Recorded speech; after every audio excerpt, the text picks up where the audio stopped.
Students ਸੀ language ਦੇ ਵਿੱਚ ਤੁਹਾਡਾ ਟੌਪਿਕ ਫੰਕਸ਼ਨਸ ਅਤੇ ਫੰਕਸ਼ਨ ਅਸੀਂ ਸੈਕੰਡ ਪਾਰਟ ਕਰਨ ਜਾ ਰਹੇ ਹਾਂ user defined function and it's parts detail ਦੇ ਵਿੱਚ। ਫਸਟ ਵੀਡੀਓ ਦੇ ਵਿੱਚ ਅਸੀਂ ਫੰਕਸ਼ਨ ਅਤੇ ਉਸਦੀਆਂ ਟਾਈਪਸ ਕਵਰ ਕੀਤੀਆਂ ਨੇ ਕਿ ਫੰਕਸ਼ਨਸ ਦੋ ਤਰ੍ਹਾਂ ਦੇ ਨੇ, ਲਾਇਬ੍ਰੇਰੀ ਫੰਕਸ਼ਨ ਅਤੇ ਯੂਜ਼ਰ ਡਿਫਾਈਨਡ ਫੰਕਸ਼ਨਸ, ਜਿਸ ਦੇ ਵਿੱਚ ਕਿ ਯੂਜ਼ਰ ਡਿਫਾਈਨਡ ਫੰਕਸ਼ਨਸ ਉਹ ਨੇ ਜਿਹੜੇ ਕਿ ਸਾਡੇ ਦੁਆਰਾ ਬਣਾਏ ਗਏ ਹੁੰਦੇ ਹਨ। ਅਸੀਂ ਆਪਣੀ ਲੋੜ ਮੁਤਾਬਕ ਇਹਨਾਂ ਨੂੰ ਚੇਂਜ ਵੀ ਕਰ ਸਕਦੇ ਹਾਂ ਅਤੇ ਸਾਨੂੰ ਉਹਨਾਂ ਨੂੰ ਕੰਪਾਈਲ ਵੀ ਕਰਨਾ ਪੈਂਦਾ ਹੈ। ਫੋਰ ਐਗਜ਼ਾਮਪਲ ਸ਼ੋ ਫੰਕਸ਼ਨ ਜਿਸ ਵਿੱਚ ਕਿ ਤੁਹਾਨੂੰ 3-4 ਜਿੰਨੀਆਂ ਵੀ ਸਟੇਟਮੈਂਟਸ ਹੋ ਸਕਦੀਆਂ ਨੇ 100,000 ਸਟੇਟਮੈਂਟਸ ਤੁਸੀਂ ਲਿਖੀਆਂ ਅਤੇ ਉਸ ਸ਼ੋ ਫੰਕਸ਼ਨ ਨੂੰ ਤੁਸੀਂ ਮੇਨ ਫੰਕਸ਼ਨ ਦੇ ਵਿੱਚ ਕਾਲ ਕਰਨਾ ਹੁੰਦਾ ਅਤੇ ਤੁਸੀਂ ਕਿੰਨੇ ਵਾਰ ਵੀ ਜਿੱਥੇ ਵੀ ਚਾਹੋ ਦੇ ਵਿੱਚ ਸ਼ੋ ਨੂੰ ਕਾਲ ਕਰ ਸਕਦੇ ਹੋ। ਜਦੋਂ ਵੀ ਅਸੀਂ ਸ਼ੋ ਨੂੰ ਕਾਲ ਕਰਾਂਗੇ ਤਾਂ ਉਹ ਸਾਰੀਆਂ ਸਟੇਟਮੈਂਟਸ ਤੁਹਾਡੀਆਂ ਐਗਜ਼ੀਕਿਊਟ ਹੋ ਜਾਣਗੀਆਂ। ਨੈਕਸਟ ਅਸੀਂ ਕੀਤਾ ਸੀ ਫੰਕਸ਼ਨ ਦੇ ਪਾਰਟਸ ਕਿ 3 ਤਰ੍ਹਾਂ ਦੇ ਪਾਰਟਸ ਨੇ ਫੰਕਸ਼ਨਸ ਦੇ। ਫੰਕਸ਼ਨ ਡੈਕਲਾਰੇਸ਼ਨ ਜਿਸ ਨੂੰ ਫੰਕਸ਼ਨ ਪ੍ਰੋਟੋਟਾਈਪ ਵੀ ਬੋਲਦੇ ਨੇ, ਫੰਕਸ਼ਨ ਕਾਲ, ਫੰਕਸ਼ਨ ਡੈਫੀਨੇਸ਼ਨ ਅਤੇ ਫੰਕਸ਼ਨ ਜਿਸ ਨੂੰ ਫੰਕਸ਼ਨ ਬੋਡੀ ਵੀ ਬੋਲਿਆ ਜਾਂਦਾ। ਤੇ ਇਸ ਵੀਡੀਓ ਦੇ ਵਿੱਚ ਅਸੀਂ ਇਹਨਾਂ ਪਾਰਟਸ ਨੂੰ ਹੀ ਡਿਟੇਲ ਦੇ ਵਿੱਚ ਕਵਰ ਕਰਨ ਦੀ ਕੋਸ਼ਿਸ਼ ਕਰਾਂਗੇ। ਸਭ ਤੋਂ ਪਹਿਲਾਂ ਫੰਕਸ਼ਨ ਡੈਕਲਾਰੇਸ਼ਨਸ। ਸਪੋਜ਼ ਤੁਹਾਡੇ ਇੱਕ ਪ੍ਰੋਗਰਾਮ ਹੈ ਜਿਸ ਦੇ ਵਿੱਚ ਅਸੀਂ ਮੇਨ ਦੇ ਵਿੱਚ ਸ਼ੋ ਫੰਕਸ਼ਨ ਨੂੰ ਕਾਲ ਕੀਤਾ ਅਤੇ ਸ਼ੋ ਫੰਕਸ਼ਨ ਦਾ ਕੰਮ ਕੀ ਹੈ, ਉਸਨੇ ਇੱਕ ਮੈਸੇਜ ਪ੍ਰਿੰਟ ਕਰਨਾ, ਹੈਲੋ ਮਾਈ ਨੇਮ ਇਜ਼ ਅਮਨ। ਤਾਂ ਹੈਡਰ ਫਾਈਲਸ ਤੋਂ ਬਾਅਦ ਅਤੇ ਮੇਨ ਤੋਂ ਪਹਿਲਾਂ ਇੱਕ ਅਸੀਂ ਲਾਈਨ ਲਿਖੀ ਹੈ ਵਾਈਡ ਸ਼ੋ, ਇਸ ਨੂੰ ਅਸੀਂ ਬੋਲਦੇ ਹਾਂ ਫੰਕਸ਼ਨ ਡੈਕਲਾਰੇਸ਼ਨ ਜਾਂ ਫੰਕਸ਼ਨ ਦੀ ਪ੍ਰੋਟੋਟਾਈਪ। ਫੰਕਸ਼ਨ ਡੈਕਲਾਰੇਸ਼ਨਸ ਨੂੰ ਫੰਕਸ਼ਨ ਪ੍ਰੋਟੋਟਾਈਪ ਵੀ ਬੋਲਿਆ ਜਾਂਦਾ ਅਤੇ ਇਸ ਦਾ ਕੰਮ ਹੈ main to specify function name, parameter and return type. It does not contain function body. A function prototype give information to the compiler that the function may later be used in the program.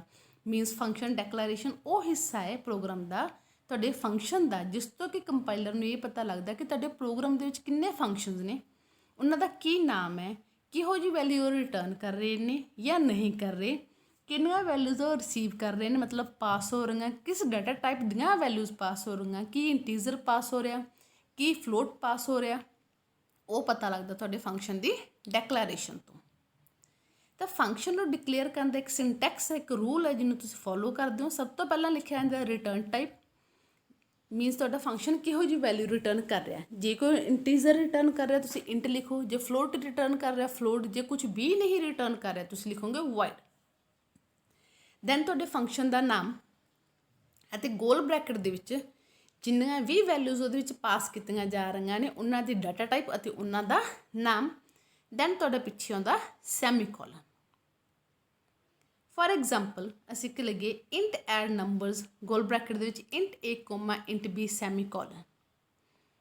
ਤਾਂ ਇਸ example ਦੇ ਵਿੱਚ ਸਾਨੂੰ clear ਹੁੰਦਾ ਇੰਨਾ ਹੀ ਦੇਖ ਕੇ ਕਿ ਇੱਕ ਐਡ ਨੰਬਰਸ ਨਾਂ ਦਾ ਫੰਕਸ਼ਨ ਹੋਏਗਾ ਜਿਹੜਾ ਕਿ ਇੰਟੀਜ਼ਰ ਵੈਲਿਊ ਰਿਟਰਨ ਕਰ ਰਿਹਾ ਅਤੇ ਦੋ ਪੈਰਾਮੀਟਰਸ A ਅਤੇ B ਇੰਟੀਜ਼ਰ ਡਾਟਾ ਟਾਈਪ ਦੇ ਪੈਰਾਮੀਟਰਸ ਨੂੰ ਉਹਦੇ ਵਿੱਚ ਪਾਸ ਕੀਤਾ ਜਾ ਰਿਹਾ।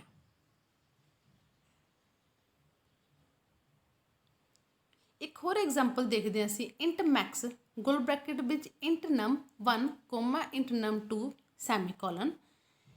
ਇਸ ਜਿਹੜੀ ਐਗਜ਼ਾਮਪਲ ਹੈ ਇਸ ਦੇ ਵਿੱਚੋਂ ਸਾਨੂੰ ਪਤਾ ਲੱਗਦਾ ਕਿ ਮੈਕਸ ਨਾਮ ਦਾ ਫੰਕਸ਼ਨ ਇੱਕ ਇੰਟੀਜ਼ਰ ਵੈਲਿਊ ਰਿਟਰਨ ਕਰੇਗਾ ਅਤੇ ਦੋ ਇੰਟੀਜ਼ਰ ਵੈਲਿਊਜ਼ ਨੂੰ ਉਹਦੇ ਵਿੱਚ ਪਾਸ ਕੀਤਾ ਜਾਏਗਾ num1 ਅਤੇ num2 ਨੂੰ।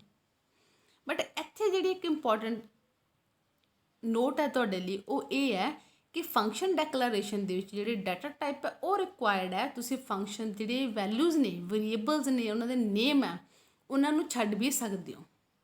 ਉੱਪਰਲੀ ਹੀ ਸਟੇਟਮੈਂਟ ਨੂੰ ਜੇਕਰ ਅਸੀਂ ਇਸ ਮੈਥਡ ਨਾਲ ਲਿਖਦੇ ਹਾਂ int Max int int A ਵੀ ਤੁਹਾਡਾ ਬਿਲਕੁਲ ਸਹੀ ਹੈ, ਜਿਸ ਦੇ ਵਿੱਚ ਕਿ ਜਿਹੜੇ ਤੁਹਾਡੇ ਪਾਸਿੰਗ ਆਰਗੂਮੈਂਟਸ ਨੇ ਉਹਨਾਂ ਦੀ ਡਾਟਾ ਟਾਈਪ ਦੇਣੀ ਜ਼ਰੂਰੀ ਹੈ, ਬਟ ਉਹਨਾਂ ਦਾ ਜਿਹੜਾ ਨਾਮ ਹੈ ਤੁਸੀਂ ਉਸ ਨੂੰ ਛੱਡ ਸਕਦੇ ਹੋ। ਮਤਲਬ num1, num2 ਲਿਖਣ ਦੀ ਤੁਹਾਨੂੰ ਜ਼ਰੂਰਤ ਨਹੀਂ ਹੈ।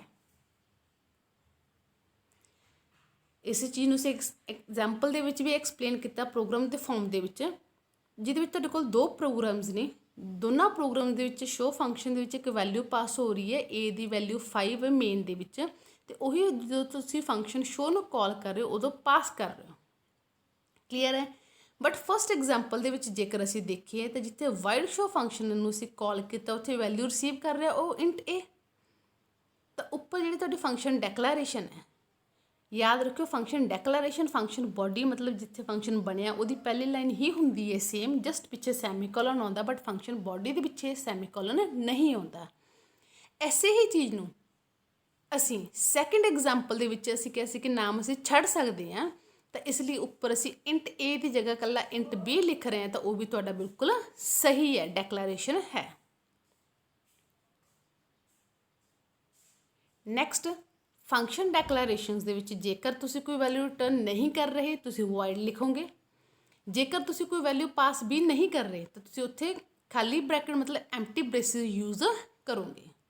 जिवें किसी एग्जाम्पल दे विच दिखाया कि तुसी शो फंक्शन दे विच ना कोई वैल्यू पास कर रहे हो और ना ही कोई वैल्यू रिटर्न कर रहे हो, तो तुहाडे शो फंक्शन के अगे वॉइड और शो फंक्शन का जिहड़ा ब्रैकेट है वो तुहाडा खाली रहेगा, क्योंकि इत्थे कोई वैल्यू पास नहीं हो रही, जस्ट तुहाडा जिहड़ा शो फंक्शन है वो सिर्फ एक मैसेज हैलो ही प्रिंट कर रहा है, तो इसलिए तुसीं उसनूं खाली भी छड्ड सकदे हो।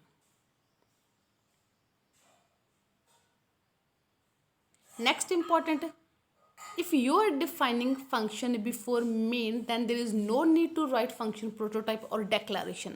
जेकर तुसीं तुहाडे फंक्शन नूं जिवें शो सम कोई फंक्शन है उसनूं मेन तो पहला बना रहे हो, तो उस केस दे विच तुसीं फंक्शन की जिहड़ी प्रोटोटाइप है फंक्शन डैक्लरेशन है वो लिखण की तुहानूं जरूरत नहीं। जेकर असीं बैक एग्जाम्पल की गल करिए, असीं शो फंक्शन की बॉडी हमेशा नीचे ही बनाईए मेन तो, सिर्फ उपर उसनूं डिक्लेयर किया, बट जेकर असीं शो फंक्शन मेन तो पहला बनाईए मेन बाद दे विच बनिया, तो उस केस दे विच तुहानूं जिहड़ी फंक्शन की डैक्लरेशन है वो देण की जरूरत नहीं है। तो इत्थे सिर्फ तुसीं फंक्शन की बॉडी बनाई कि शो फंक्शन वो मैसेज प्रिंट कर रहा है हैलो माई नेम इज़ अमन, तो मेन दे विच तुसीं कॉल किया शो फंक्शन नूं। तो इस केस दे विच तुसीं फंक्शन की प्रोटोटाइप जिहड़ी कि हैडर फाइल तो बाद अते मेन तो पहला फंक्शन लई किसी लाइन लिखदे हो लाइन लिखण की तुहानूं जरूरत नहीं है। नेक्स्ट सेकेंड पार्ट है function calling. To use a function, you will have to call that function to perform the defined task.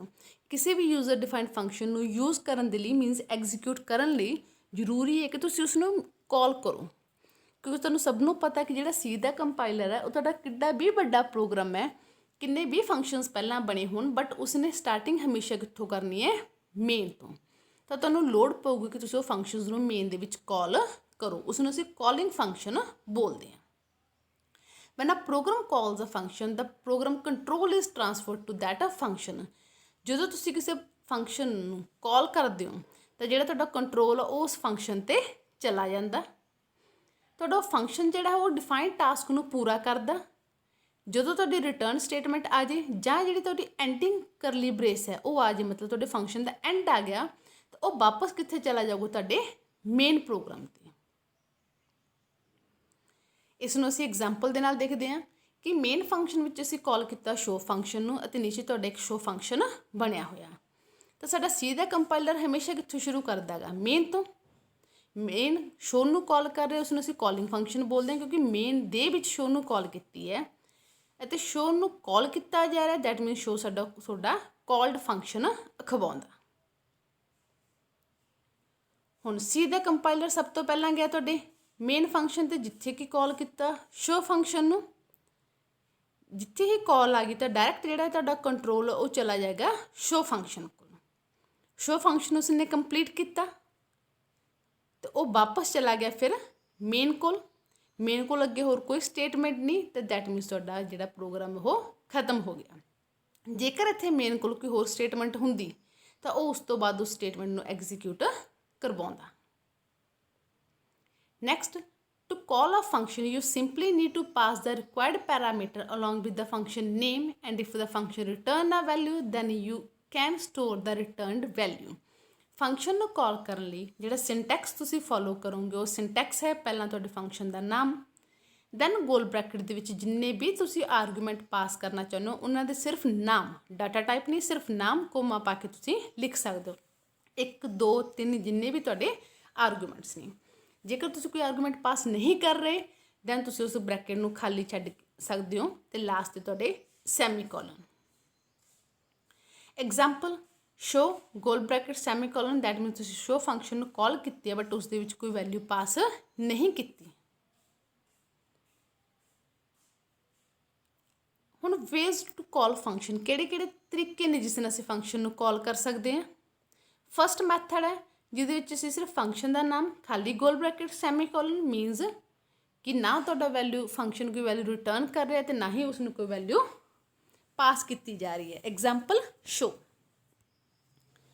Second method ਹੈ ਜਿਸ ਦੇ ਵਿੱਚ ਕਿ ਤੁਸੀਂ ਫੰਕਸ਼ਨ ਨਾਮ ਗੋਲ ਬ੍ਰੈਕਟ ਦੇ ਵਿੱਚ ਪੈਰਾਮੀਟਰਸ ਲਿਖੋਗੇ, ਮੀਨਸ ਤੁਹਾਡਾ ਫੰਕਸ਼ਨ ਵੈਲਿਊ ਰਿਟਰਨ ਤਾਂ ਨਹੀਂ ਕਰ ਰਿਹਾ ਬਟ ਉਹਨੂੰ ਵੈਲਿਊ ਪਾਸ ਕੀਤੀ ਜਾ ਰਹੀ ਹੈ। Example show a, b means ਤੁਹਾਡੇ ਸ਼ੋ ਫੰਕਸ਼ਨ ਨੂੰ a ਅਤੇ b ਦੀ ਵੈਲਿਊ ਜਿਹੜੀ ਹੈ ਉਹ ਪਾਸ ਕੀਤੀ ਜਾ ਰਹੀ ਹੈ। Third, return value equal to function name ਖਾਲੀ ਗੋਲ ਬ੍ਰੈਕਟ ਸੈਮੀਕੋਲਨ, ਮੀਨਸ ਤੁਹਾਡਾ ਜਿਹੜਾ ਫੰਕਸ਼ਨ ਹੈ ਉਹ ਵੈਲਿਊ ਰਿਟਰਨ ਕਰੇਗਾ ਬਟ ਉਸਨੂੰ ਕੋਈ ਵੈਲਿਊ ਪਾਸ ਨਹੀਂ ਕੀਤੀ ਜਾ ਰਹੀ ਅਤੇ ਉਹ ਰਿਟਰਨ ਕਰਕੇ ਵੈਲਿਊ ਇਕੁਅਲ ਟੂ ਦੇ ਲੈਫਟ ਹੈਂਡ ਸਾਈਡ ਜਿਹੜਾ ਵੀ ਵੇਰੀਏਬਲ ਹੈ ਉਸ ਦੇ ਵਿੱਚ ਪਵਾ ਦਿੱਤੀ ਜਾਵੇਗੀ। Example z equals to show means ਤੁਹਾਡਾ ਸ਼ੋ ਫੰਕਸ਼ਨ ਐਗਜ਼ੀਕਿਊਟ ਹੋਣ ਤੋਂ ਬਾਅਦ ਜਿਹੜੀ ਵੀ ਵੈਲਿਊ ਰਿਟਰਨ ਕਰੇਗਾ ਉਹ ਕਿਸ ਵਿੱਚ ਸਟੋਰ ਹੋਏਗੀ, ਤੁਹਾਡੇ z ਵੇਰੀਏਬਲ ਦੇ ਵਿੱਚ। Fourth and last type that is return value equals to function name ਗੋਲ ਬ੍ਰੈਕਟ ਦੇ ਵਿੱਚ ਪਾਸਿੰਗ ਪੈਰਾਮੀਟਰਸ, ਮੀਨਸ ਤੁਸੀਂ ਵੈਲਿਊ ਪਾਸ ਵੀ ਕਰ ਰਹੇ ਹੋ ਜਿੱਥੇ ਫੰਕਸ਼ਨ ਕਾਲ ਹੋ ਰਿਹਾ ਅਤੇ ਫੰਕਸ਼ਨ ਐਗਜ਼ੀਕਿਊਟ ਹੋਣ ਤੋਂ ਬਾਅਦ ਜਿਹੜੀ ਵੈਲਿਊ ਰਿਟਰਨ ਕਰੂਗਾ ਉਹਨੂੰ ਅਸੀਂ ਰਿਟਰਨ ਵੈਲਿਊ ਨਾਮ ਦੇ ਵੇਰੀਏਬਲ ਦੇ ਵਿੱਚ ਸਟੋਰ ਕਰ ਰਹੇ ਹਾਂ। For example z equals to show a, b means show function ਨੂੰ ਕਾਲ ਕਰਨ ਲੱਗੇ ਅਸੀਂ ਦੋ ਵੈਲਿਊਜ਼ ਪਾਸ ਕਰ ਰਹੇ ਹਾਂ a ਅਤੇ b ਅਤੇ ਸ਼ੋ ਫੰਕਸ਼ਨ ਐਗਜ਼ੀਕਿਊਟ ਹੋਣ ਤੋਂ ਬਾਅਦ ਤੁਹਾਨੂੰ ਇੱਕ ਜਿਹੜੀ ਵੀ ਵੈਲਿਊ ਰਿਟਰਨ ਕਰੂਗਾ ਉਹ ਅਸੀਂ ਸਟੋਰ ਕਰ ਰਹੇ ਹਾਂ z ਦੇ ਵਿੱਚ। ਨੈਕਸਟ ਤੁਹਾਡਾ ਥਰਡ ਇੰਪੋਰਟੈਂਟ ਪਾਰਟ ਹੈ ਡਿਫਾਈਨਿੰਗ ਫੰਕਸ਼ਨ। ਹੁਣ ਅਸੀਂ ਫੰਕਸ਼ਨ ਪ੍ਰੋਟੋਟਾਈਪ ਪੜ੍ਹ ਲਿਆ, ਫੰਕਸ਼ਨ ਦੀ ਕਾਲ ਪੜ੍ਹ ਲਈ, ਫੰਕਸ਼ਨ ਦੀ ਬੋਡੀ ਜਿੱਥੇ ਬਣਾਈ ਜਾਂਦੀ ਹੈ, ਜਿੱਥੇ ਤੁਹਾਡੇ ਫੰਕਸ਼ਨ ਦੀਆਂ ਸਟੇਟਮੈਂਟਸ ਲਿਖੀਆਂ ਜਾਂਦੀਆਂ ਕਿ ਸ਼ੋ ਫੰਕਸ਼ਨ ਦਾ ਕੀ ਕੰਮ ਹੈ, ਉਹ ਪ੍ਰਿੰਟ ਕਰ ਰਿਹਾ ਹੈਲੋ ਹਾਈ ਬਾਈ, ਕੋਈ ਮੈਥਾਮੈਟੀਕਲ ਆਪਰੇਸ਼ਨ ਪਰਫਾਰਮ ਕਰ ਰਿਹਾ, ਉਸ ਨੂੰ ਅਸੀਂ ਫੰਕਸ਼ਨ ਡੈਫੀਨੇਸ਼ਨ ਬੋਲਦੇ ਹਾਂ, ਜਿਸ ਦੇ ਵਿੱਚ ਕਿ ਤੁਸੀਂ ਤੁਹਾਡੇ function the block of code define ਕਰਦੇ ਹੋ, ਉਹਦੀ ਕੋਡਿੰਗ ਕਰਦੇ ਹੋ। When a function is called, the control of the program is transferred to the function definition and the compiler start executing the code inside the body of a function. ਅਸੀਂ ਪਹਿਲਾਂ ਵੀ ਕੀਤਾ ਕਿ ਜਦੋਂ ਕਿਸੇ ਫੰਕਸ਼ਨ ਨੂੰ call ਕੀਤੀ ਜਾਂਦੀ ਹੈ ਤਾਂ ਜਿਹੜਾ ਕੰਟਰੋਲ ਹੈ ਉਹ ਉਸੇ ਫੰਕਸ਼ਨ 'ਤੇ ਚਲਾ ਜਾਂਦਾ, ਉਹ ਸਾਰੀਆਂ ਸਟੇਟਮੈਂਟਸ ਨੂੰ ਐਗਜ਼ੀਕਿਊਟ ਕਰੂਗਾ ਅਤੇ ਵਾਪਸ ਤੁਹਾਡੇ ਕਾਲਿੰਗ ਫੰਕਸ਼ਨ ਕੋਲ ਰਿਟਰਨ ਹੋ ਜਾਂਦਾ। ਐਗਜ਼ਾਮਪਲ ਦੇ ਵਿੱਚ ਜੇਕਰ ਅਸੀਂ ਚੈੱਕ ਕਰੀਏ, ਵਾਇਡ ਸ਼ੋ ਤੁਹਾਡੀ ਫੰਕਸ਼ਨ ਪ੍ਰੋਟੋਟਾਈਪ ਹੈ, ਮੇਨ ਦੇ ਵਿੱਚ ਤੁਸੀਂ ਸ਼ੋ ਫੰਕਸ਼ਨ ਨੂੰ ਕਾਲ ਕੀਤਾ ਅਤੇ ਨੀਚੇ ਤੁਹਾਡੀ ਫੰਕਸ਼ਨ ਦੀ ਡੈਫੀਨੇਸ਼ਨ ਮਤਲਬ ਫੰਕਸ਼ਨ ਦੀ ਬੋਡੀ ਅਸੀਂ ਦਿੱਤੀ ਹੋਈ ਹੈ। ਜਦ ਵੀ ਸ਼ੋ ਫੰਕਸ਼ਨ ਵਿੱਚ ਕਾਲ ਹੋਊਗੀ ਤਾਂ ਤੁਹਾਡਾ ਨੀਚੇ ਵਾਲਾ ਸ਼ੋ ਫੰਕਸ਼ਨ ਐਗਜ਼ੀਕਿਊਟ ਹੋਵੇਗਾ। ਮੇਨ ਦੇ ਵਿੱਚ ਸ਼ੋ ਨੂੰ ਕਾਲ ਕੀਤਾ ਤਾਂ ਉਹ ਸ਼ੋ ਫੰਕਸ਼ਨ 'ਤੇ ਆਇਆ ਜਿੱਥੇ ਕਿ ਉਹਨੇ ਮੈਸੇਜ ਪ੍ਰਿੰਟ ਕੀਤਾ ਹੈਲੋ ਮਾਈ ਨੇਮ ਇਜ਼ ਅਮਨ, ਅਤੇ ਉਸ ਤੋਂ ਬਾਅਦ ਤੁਹਾਡਾ ਪ੍ਰੋਗਰਾਮ ਖਤਮ ਹੋ ਗਿਆ। ਹੁਣ ਫੰਕਸ਼ਨ ਨੂੰ ਡਿਫਾਈਨ ਕਰਨ ਦਾ ਸਿੰਟੈਕਸ ਕੀ ਹੈ, ਕਿਹੜੇ ਰੂਲਸ ਨੇ, ਤਾਂ ਫੰਕਸ਼ਨ ਨੂੰ ਡਿਫਾਈਨ ਕਰਨ ਲਈ ਤੁਸੀਂ ਲਿਖੋਗੇ ਰਿਟਰਨ ਟਾਈਪ, ਫੰਕਸ਼ਨ ਦਾ ਨਾਮ, ਦੈਨ ਗੋਲ ਬ੍ਰੈਕਟ ਦੇ ਵਿੱਚ ਉਸਦੇ ਪੈਰਾਮੀਟਰਸ ਦੀ ਲਿਸਟ, ਕਰਲੀ ਬ੍ਰੇਸ ਸ਼ੁਰੂ ਜਿੰਨੀਆਂ ਵੀ ਤੁਸੀਂ ਸਟੇਟਮੈਂਟ ਫੰਕਸ਼ਨ ਦੀਆਂ ਦੇਣਾ ਚਾਹੁੰਦੇ ਹੋ, ਅਤੇ ਦੈਨ ਤੁਹਾਡੀ ਫੰਕਸ਼ਨ ਦੀ ਕਰਲੀ ਬ੍ਰੇਸ ਖਤਮ। ਇੱਥੇ ਰਿਟਰਨ ਟਾਈਪ ਤੋਂ ਸਾਡਾ ਮੀਨਿੰਗ ਹੈ ਕਿ ਕਿਹੋ ਜਿਹੀ ਵੈਲਿਊ ਰਿਟਰਨ ਕਰ ਰਿਹਾ, ਇੰਟੀਜ਼ਰ, ਫਲੋਟ, ਜੇਕਰ ਕੋਈ ਵੀ ਨਹੀਂ ਤਾਂ ਵਾਇਡ। ਫੰਕਸ਼ਨ ਨੇਮ ਤੁਹਾਡਾ ਕੋਈ ਵੀ ਜਿਹੜਾ ਫੰਕਸ਼ਨ, ਸ਼ੋ, ਸਮ, ਜਿਹੜਾ ਵੀ ਤੁਹਾਡੇ ਫੰਕਸ਼ਨ ਦਾ ਨਾਮ ਹੈ। ਪੈਰਾਮੀਟਰਸ ਤੋਂ ਮੀਨਿੰਗ ਹੈ ਸਾਡਾ ਕਿ A, B, C ਜਿਹੜੀ ਵੀ ਤੁਸੀਂ ਵੈਲਿਊ ਪਾਸ ਕਰ ਰਹੇ ਹੋ, ਕਿਸ ਡਾਟਾ ਟਾਈਪ ਦੀ ਵੈਲਿਊ ਪਾਸ ਕਰ ਰਹੇ ਹੋ ਉਹਨਾਂ ਬਾਰੇ ਡਿਟੇਲ। ਫੰਕਸ਼ਨ ਬੋਡੀ, ਕਰਲੀ ਬ੍ਰੇਸ ਸ਼ੁਰੂ ਹੋਣ ਤੋਂ ਖਤਮ ਹੋਣ ਦੇ ਵਿੱਚ ਜਿੰਨੀਆਂ ਵੀ ਤੁਸੀਂ ਸਟੇਟਮੈਂਟਸ ਲਿਖ ਰਹੇ ਹੋ ਫੰਕਸ਼ਨ ਬੋਡੀ ਅਖਵਾਉਂਦੀ ਹੈ, ਅਤੇ ਉਹਦੇ ਵਿੱਚ ਉਹ ਹੁੰਦਾ ਕੰਮ ਕਿ ਜਦੋਂ ਫੰਕਸ਼ਨ ਨੂੰ ਕਾਲ ਕੀਤਾ ਜਾਵੇ ਤਾਂ ਕਿਹੜੀਆਂ ਕਿਹੜੀਆਂ ਸਟੇਟਮੈਂਟਸ ਜਿਹੜੀਆਂ ਨੇ ਉਹ ਐਗਜ਼ੀਕਿਊਟ ਹੋਣ। ਐਗਜ਼ਾਮਪਲ ਨਾਲ ਚੈੱਕ ਕਰਦੇ ਹਾਂ ਅਸੀਂ ਫੰਕਸ਼ਨ ਦੀ ਡੈਫੀਨੇਸ਼ਨ, ਜਿਸ ਦੇ ਵਿੱਚ ਕਿ ਤੁਸੀਂ ਤੁਹਾਡੇ ਸ਼ੋ ਫੰਕਸ਼ਨ ਨੂੰ ਕਾਲ ਕਰ ਰਹੇ ਹੋ, ਇੱਕ ਵੈਲਿਊ ਪਾਸ ਕਰ ਰਹੇ ਹੋ A ਤੋਂ, ਤਾਂ ਇਸ ਨੂੰ ਅਸੀਂ ਚੈੱਕ ਕਰਦੇ ਹਾਂ, ਨੀਚੇ ਤੁਹਾਡੇ ਫੰਕਸ਼ਨ ਦੀ ਡੈਫੀਨੇਸ਼ਨ ਗਿਵਨ ਹੈ।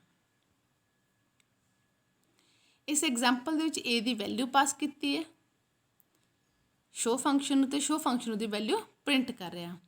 ਤਾਂ ਹੁਣ ਜੇਕਰ ਅਸੀਂ ਇੱਕ ਚੀਜ਼ 'ਤੇ ਧਿਆਨ ਦਈਏ ਤਾਂ ਸਭ ਤੋਂ ਪਹਿਲਾਂ ਤੁਹਾਡਾ ਕੰਪਾਈਲਰ ਕਿੱਥੇ ਜਾਏਗਾ, ਮੇਨ ਫੰਕਸ਼ਨ 'ਤੇ। ਮੇਨ ਦੇ ਵਿੱਚ ਆਏ ਤਾਂ ਇੱਕ ਵੇਰੀਏਬਲ ਲੈ ਲਿਆ ਸੀ a ਦੀ ਵੈਲਿਊ ਦੇਤੀ 5। ਉਸ ਤੋਂ ਬਾਅਦ ਅਸੀਂ ਉਹਨੂੰ ਕਿਹਾ ਕਿ ਸ਼ੋ ਫੰਕਸ਼ਨ ਨੂੰ ਕਾਲ ਕਰ ਅਤੇ ਨਾਲ ਹੀ ਉਹ a the value we send ਕਰਤੀ। ਤਾਂ ਉਸਨੇ ਸ਼ੋ ਫੰਕਸ਼ਨ ਨੂੰ ਕਾਲ ਕੀਤਾ ਅਤੇ ਨਾਲ ਹੀ ਉਹ a the value we show function ਤੱਕ ਲੈ ਗਿਆ। ਨੀਚੇ ਸ਼ੋ ਫੰਕਸ਼ਨ ਉਸ ਵੈਲਿਊ ਨੂੰ ਰਿਸੀਵ ਕੀਤਾ ਅਤੇ print ਕਰਵਾਤੀ a the value 5। Next important topic return value. ਪਹਿਲਾਂ ਵੀ ਅਸੀਂ ਰਿਟਰਨ ਵੈਲਿਊ ਬਾਰੇ ਪੜ੍ਹ ਚੁੱਕੇ ਹਾਂ ਕਿ ਸੀ ਦਾ ਜਿਹੜਾ ਫੰਕਸ਼ਨ ਆ ਉਹ ਇੱਕ ਵੈਲਿਊ ਰਿਟਰਨ ਕਰ ਵੀ ਸਕਦਾ ਜਾਂ ਨਹੀਂ ਵੀ। If you don't have to return any value, use void for that return type। ਜੇਕਰ ਅਸੀਂ ਕੋਈ ਵੈਲਿਊ ਰਿਟਰਨ ਨਹੀਂ ਕਰਦੇ ਤਾਂ ਅਸੀਂ ਕੀ ਲਿਖਦੇ ਹਾਂ ਅੱਗੇ, void।